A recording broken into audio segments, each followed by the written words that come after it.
झारखंड में राहुल गांधी का हेलीकॉप्टर उड़ने से रोका गया, जानिए ऐसा क्यों हुआ। दरअसल आपको बता दें कि झारखंड विधानसभा चुनाव में दूसरे चरण का मतदान 20 नवंबर को होना है। इससे पहले चुनाव प्रचार के लिए झारखंड आए कांग्रेस नेता और लोकसभा में नेता प्रतिपक्ष राहुल गांधी के हेलीकॉप्टर को उड़ने की परमिशन ही नहीं मिली। खबर है कि गोड्डा में चुनाव प्रचार के लिए आए राहुल गांधी का हेलीकॉप्टर रोक दिया गया। एटीसी की तरफ से उन्हें क्लियरेंस ही नहीं मिला। इसके कारण कांग्रेस कार्यकर्ताओं ने जमकर हंगामा किया। कांग्रेस सांसद और लोकसभा में विपक्ष के नेता राहुल गांधी का हेलीकॉप्टर झारखंड के गोड्डा में फंस गया। शुक्रवार को एटीसी से क्लियरेंस न मिलने के कारण राहुल का हेलीकॉप्टर काफी देर तक गोड्डा में ही खड़ा रहा। कांग्रेस ने आरोप लगाया है कि पीएम मोदी की सभा के कारण राहुल के हेलीकॉप्टर को क्लियरेंस नहीं दिया गया। दरअसल राहुल गांधी शुक्रवार को मेहगामा से कांग्रेस प्रत्याशी दीपिका पांड्या सिंह के लिए वोट मांगने आए थे। कार्यक्रम के समापन के बाद उन्हें लौटना था, लेकिन एटीसी की तरफ से क्लियरेंस नहीं मिलने के कारण उनका हेलीकॉप्टर उड़ने से रोक दिया गया।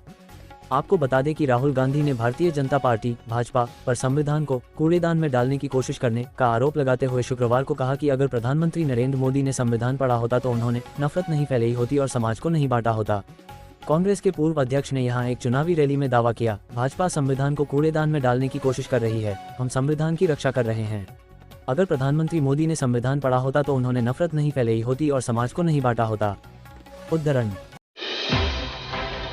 पीएम मोदी से लेकर योगी, मिथुन, हेमा मालिनी की ताबड़तोड़ रैलियां, झारखंड चुनाव में वीआईपी क्यों बना जामताड़ा।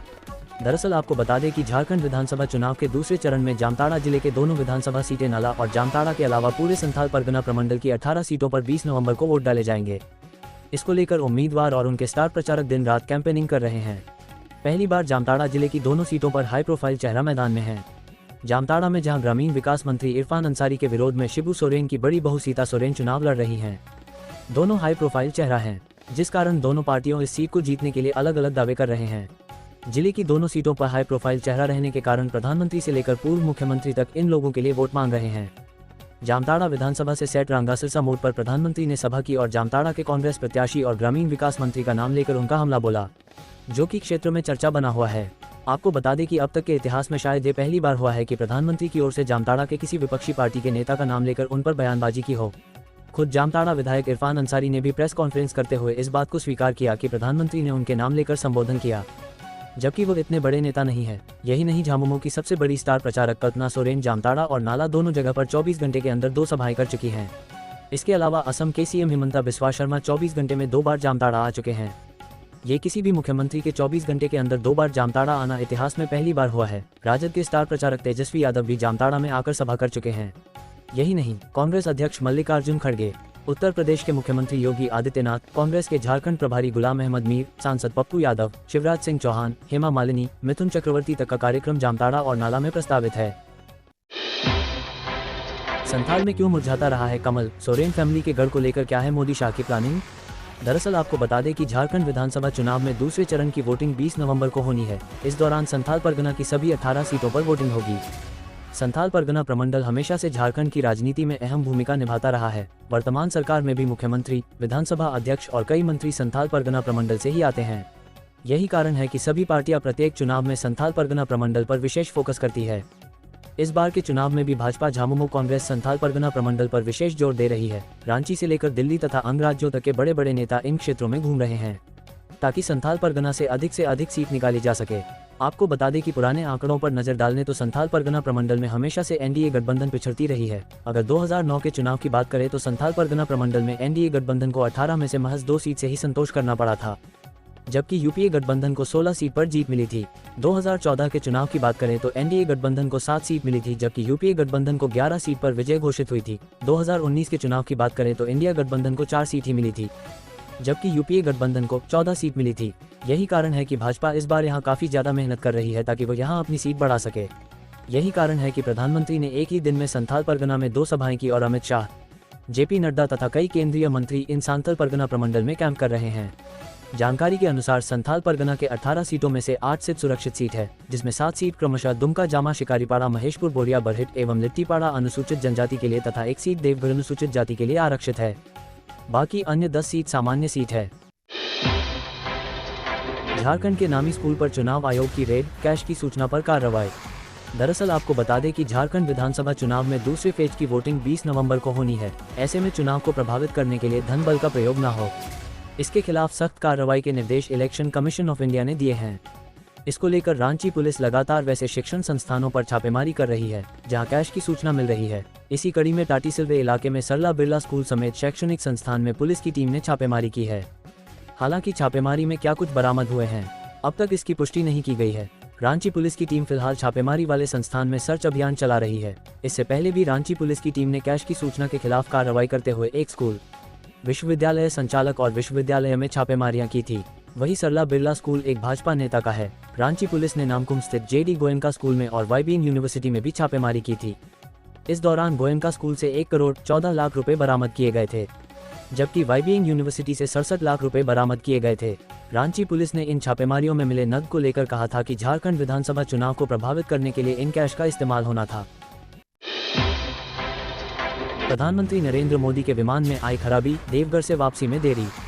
दरअसल आपको बता दें कि झारखंड में प्रधानमंत्री नरेंद्र मोदी के विमान में तकनीकी खराबी आ गई। विमान को देवघर हवाई अड्डे पर रुकना पड़ा। इस वजह से प्रधानमंत्री के दिल्ली लौटने में कुछ देरी हुई। इससे पहले प्रधानमंत्री मोदी ने भगवान बिरसा मुंडा की जन्मस्थली झारखंड के उलिहातू गांव का दौरा किया और उनकी प्रतिमा पर पुष्पांजलि अर्पित की। मोदी भगवान बिरसा मुंडा की जन्मस्थली उलिहातू गांव का दौरा करने वाले प्रथम प्रधानमंत्री है। आपको बता दें कि प्रधानमंत्री ने एक ट्वीट में कहा कि भगवान बिरसा मुंडा जी के गांव उलिहातू में उन्हें शीश झुकाकर नमन करने का सौभाग्य प्राप्त हुआ। यहां आकर अनुभव हुआ कि इस पवित्र भूमि में कितनी ऊर्जा शक्ति भरी है। इस मिट्टी का कण कण देशभर के मेरे परिवारजनों को प्रेरित कर रहा है। उलिहातू का दौरा करने वाले पहले प्रधानमंत्री मोदी का स्थानीय लोगों ने ढोल और मांदर जैसे पारंपरिक वाद्य यंत्रों की धुन पर नृत्य करते हुए गर्मजोशी के साथ स्वागत किया। बिरसा मुंडा की प्रतिमा पर पुष्पांजलि अर्पित करने के बाद मोदी ने स्वतंत्रता संग्राम में उनके योगदान को याद किया। प्रधानमंत्री ने बिरसा मुंडा के जन्मस्थान की मिट्टी को पवित्र बताते हुए उससे तिलक भी लगाया। मतदान के बाद क्यों खुश हो गई झामुमो? पार्टी ने खुद बताई वजह, वोटिंग पर दिया जवाब। दरअसल आपको बता दें कि झारखंड में पहले चरण के मतदान के बाद झामुमो खुश नजर आ रही है। झामुमो ने कहा है कि पहले चरण की 43 विधानसभा सीटों पर हुए मतदान में महिला मतदाताओं ने रुचि दिखाई है। खासकर अनुसूचित जनजाति के लिए आरक्षित सीटों पर महिलाओं का उत्साह देखने लायक रहा है। वहीं आरक्षित सीटों के मुकाबले सामान्य सीटें ही मतदान में पीछे रहीं। इसके बावजूद सामान्य सीटों पर भी महिला मतदाताओं ने अधिक संख्या में मतदान किया है। पार्टी ने दावा किया है कि मैया सम्मान योजना और सर्वजन पेंशन योजना काफी हद तक महिलाओं का मतदान में प्रतिशत बढ़ाने में सहायक रही। वर्तमान सरकार की योजनाओं की वजह से इस बार मतदाताओं ने मतदान में रुचि दिखाई है। मैया सम्मान योजना, सर्वजन पेंशन योजना, किसान ऋण माफी, बिजली बिल बकाया माफ, मुफ्त बिजली जैसी योजना ने मतदाताओं को मतदान के लिए प्रेरित किया है। आपको बता दें कि विधानसभा चुनाव के दूसरे तथा अंतिम चरण में जिन 38 सीटों पर 20 नवंबर को मतदान होना है, उनमें बोकारो में सबसे अधिक वोटर हैं। वहीं आरक्षित सीट लिट्टीपाड़ा में सबसे कम वोटर हैं। बोकारो में मतदाताओं की संख्या 5,84,275 है, जबकि लिट्टीपाड़ा में 2,17,847 वोटर ही हैं। हालांकि क्षेत्रफल के लिहाज से मांडू सबसे बड़ा 327.37 वर्ग किमी तथा झरिया सबसे छोटा 70.51 वर्ग किमी विधानसभा क्षेत्र है। इस चरण में जिन विधानसभा सीटों पर मतदान होना है, उनमें पहले चरण से उलट सामान्य सीटें अधिक हैं। 38 विधानसभा सीटों में 27 सामान्य सीटें हैं, जबकि 8 एसटी तथा 3 एससी के लिए आरक्षित हैं। प्रत्याशियों की बात करें तो सबसे अधिक 28 प्रत्याशी धनवार में चुनाव लड़ रहे हैं। बताते चलें कि इस सीट से भाजपा के प्रदेश अध्यक्ष बाबूलाल मरांडी भी चुनाव लड़ रहे हैं। देवघर विधानसभा क्षेत्र में सबसे कम 7 प्रत्याशी ही चुनाव लड़ रहे हैं। हेमंत सोरेन ने दुमका में छोटे भाई बसंत के लिए संभाली कमान, बोले भाजपा समाज में घोल रही है जहर। दरअसल आपको बता दें कि इंडिया गठबंधन के वरिष्ठ नेता झामुमो के कार्यकारी अध्यक्ष मुख्यमंत्री हेमंत सोरेन ने केंद्र की भाजपा सरकार पर जमकर निशाना साधा है। उन्होंने आरोप लगाया कि केंद्र की भाजपा सरकार पर विपक्ष को परेशान करने के लिए संवैधानिक संस्थाओं का दुरुपयोग कर रही है। सीएम हेमंत सोरेन गुरुवार को दुमका विधानसभा क्षेत्र के गांदों में अपने अनुज और झामुमो प्रत्याशी बसंत सोरेन के पक्ष में आयोजित चुनावी सभा को संबोधित कर रहे थे। आपको बता दें कि सीएम हेमंत सोरेन ने कहा कि झामुमो, कांग्रेस, राजद और वाम दलों ने फिरका परस्त ताकतों को झारखंड से बाहर निकालने का संकल्प लिया है और सभी क्षेत्रों में साझा प्रत्याशियों को मैदान में उतारा है। उन्होंने कहा कि भाजपा समाज में जहर घोलने का काम रही है। इन विपक्षी दलों के पास विकास, रोजगार, गरीब, दलित, आदिवासी और किसानों के प्रति कोई संवेदनशीलता नहीं है और न ही कोई कार्य योजना है। कल्पना बोली, हेमंत सोरेन ने महिलाओं को दिया सम्मान। बगोदर में कहा, म्या सम्मान योजना की राशि मां बहनों के खाते में खटाखट जा रही। दरअसल आपको बता दें कि गांडेय विधायक सह जेएमएम स्टार प्रचारक कल्पना सोरेन गुरुवार को गिरिडीह के बगोदर पहुंची। यहां ऑनरा विनोद उच्च विद्यालय परिसर में जनसभा को संबोधित किया। उन्होंने कहा, सीएम हेमंत सोरेन ने महिलाओं को सम्मान दिया है। म्या सम्मान योजना की राशि मां बहनों के खाते में खटाखट जा रही है। कल्पना सोरेन बगोदर विधानसभा के इंडिया गठबंधन प्रत्याशी विनोद सिंह के पक्ष में चुनावी जनसभा को संबोधित करते हुए आम लोगों से समर्थन देने की अपील की। उन्होंने जनसभा में राज्य के कल्याणकारी योजनाओं के बारे में जानकारी दी। कहा कि झारखंड में सर्वजन पेंशन 40 लाख लोगों को देने का काम किया है। 1000 रुपये प्रतिमाह माह उनके खाते में जा रहे हैं। उन्होंने कहा कि मैया सम्मान योजना की आज चारों तरफ चर्चा हो रही है। आपको बता दें कि जनसभा के बाद कल्पना सोरेन ने अपने गांडेय विधानसभा क्षेत्र के बेंगाबाद इलाके में जनसंपर्क अभियान चलाकर अपने पक्ष में मतदान करने की अपील की। कहा कि इस बार पुनः राज्य में इंडिया गठबंधन की सरकार बनेगी। कहा कि जिस तरह सरकार ने महिलाओं और मां बहनों को सम्मान दिया है, इससे नारी शक्ति दीदियां काफी उत्साहित है। जामताड़ा पहुंचे तेजस्वी, इरफान के लिए मांगा वोट, बीजेपी पर रहे हमलावर। कहा, हिंदू मुसलमान की बात कर राजनीतिक रोटी सेक रही पार्टी। दरअसल आपको बता दें कि जामताड़ा में महागठबंधन प्रत्याशी डॉक्टर इरफान अंसारी के समर्थन में बिहार में नेता प्रतिपक्ष तथा पूर्व उप मुख्यमंत्री तेजस्वी यादव वोट मांगने पहुंचे। शिवलीबाड़ी मैदान में आयोजित जनसभा को संबोधित करते हुए वे बीजेपी पर हमलावर रहे। उन्होंने कहा कि बीजेपी देश में हिंदू मुसलमान घुसपैठ जैसी बातों से हमें आपस में लड़ा राजनीति की रोटी सेक रही है।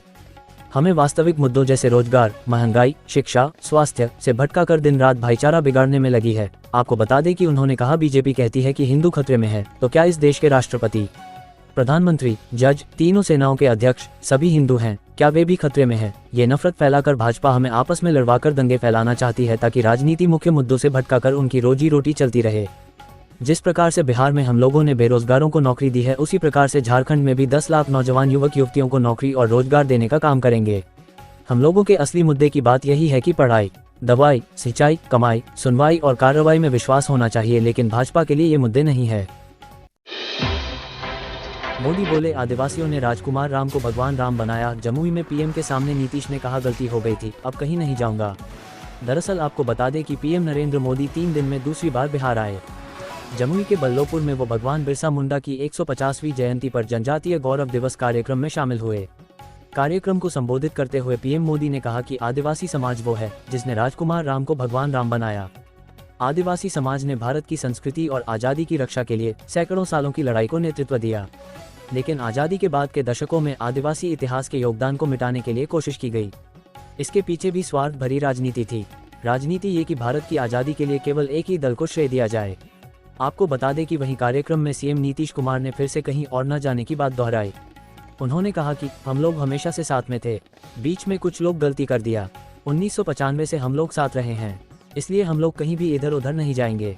2 बार गलती हुआ, लेकिन अब हमेशा साथ रहेंगे। अनुराग बोले, झारखंड को लव जिहाद से मुक्ति की कामना, बाबा बैद्यनाथ में की पूजा अर्चना। कहा, राज्य सरकार घुसपैठियों को संरक्षण दे रही। दरअसल आपको बता दें कि भाजपा सांसद और पूर्व केंद्रीय मंत्री अनुराग ठाकुर ने कार्तिक पूर्णिमा के अवसर पर शुक्रवार सुबह बाबा बैद्यनाथ की पूजा अर्चना की।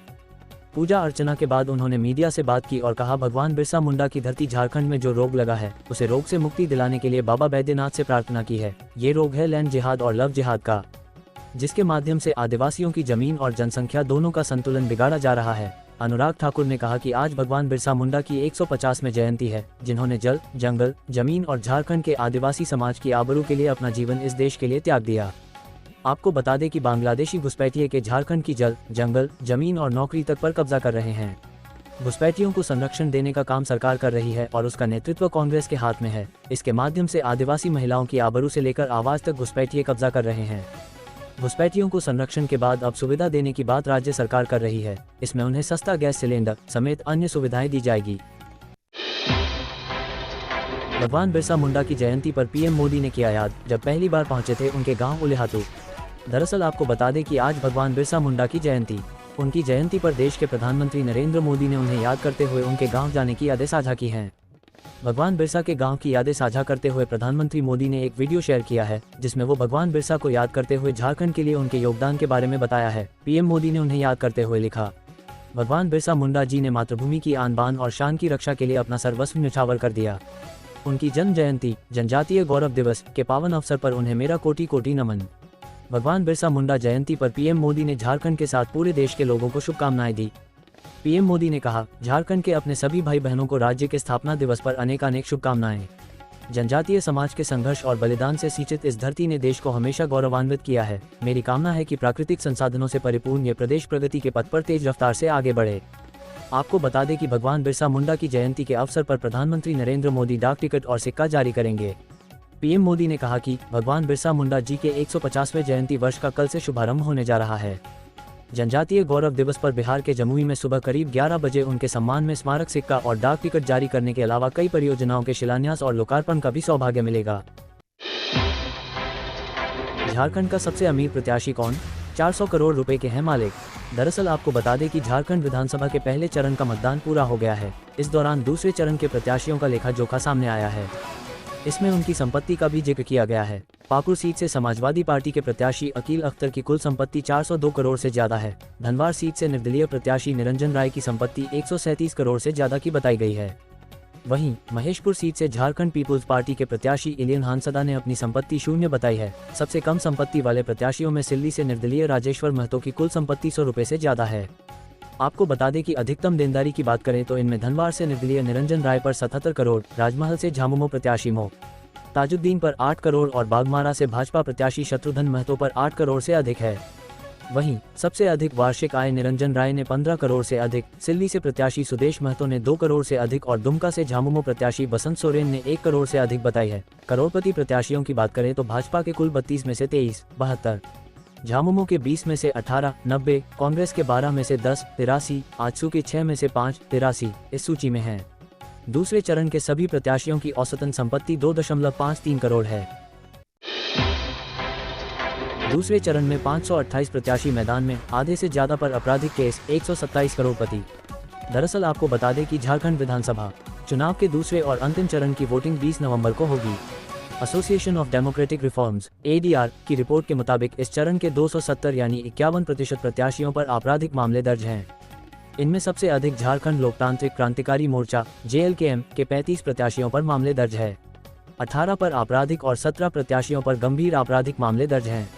दूसरे स्थान पर भाजपा के 26 प्रत्याशी हैं।